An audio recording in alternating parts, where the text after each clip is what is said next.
In this lesson, we're going to discuss the features of the Page Designer. To get there, you can either create a new page or double click on an existing one. So let's go ahead and do that.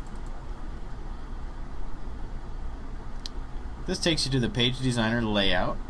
On the bottom right, you have the ability to scale up the stage area with all the content. On the left, we have our library, which you've previously uploaded content to. Let me get to our university. And as you can see, we got all of our content in here. If I click backgrounds, you'll see the view right in here. You can even upload content to your folders in this library section as well. Next to the library section tab, we have the object tree. And this shows you all the objects on the page, whether they're text, images, videos, and you can select them by clicking on them. As you can see, they're being selected on the page as well. That will also highlight the selection tool, which allows you to grab an image or the text files and then move them and adjust them accordingly. We also have the hand tool, so if your stage is large, the hand tool will help let you move around and see what's going on in your workspace. Let's get that back to viewing area.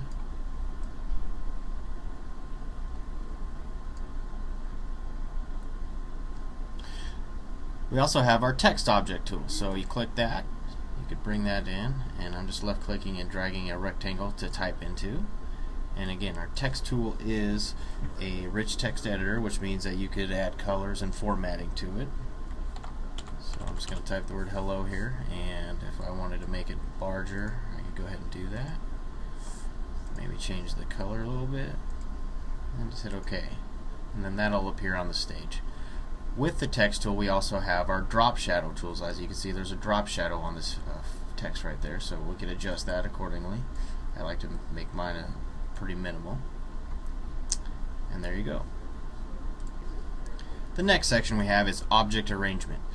Here's where you could align to a grid, and you have some options here. You could center objects horizontally or vertically. You could also move the objects behind each other or in front of each other. So if I take this graphic here, move it up, you'll see my text disappears, and if I send it to back, it disappears. So let's bring that forward.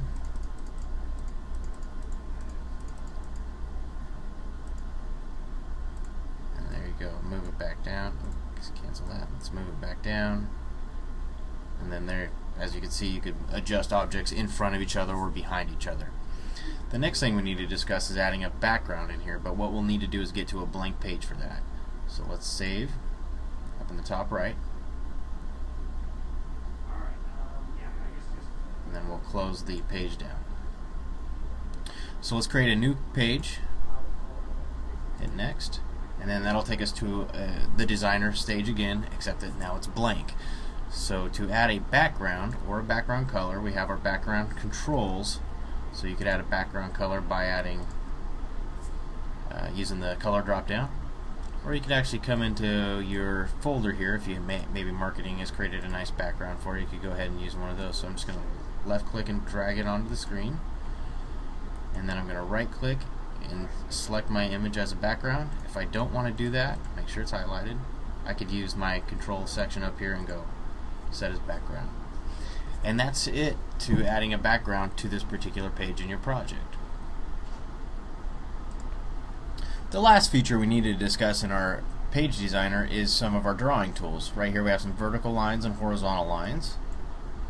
You can stretch those out, double click them, takes to the properties of that line, maybe add a color here. We have some rectangle boxes as well. Draw those out. And these are just to add borders around images or things like that. And we have some rounded radius rectangles. And we'll choose blue again. So a lot of neat things you could do. You could actually bring an image over in here and kind of put that in there like that. And then that's just some great drawing tools for within the page designer.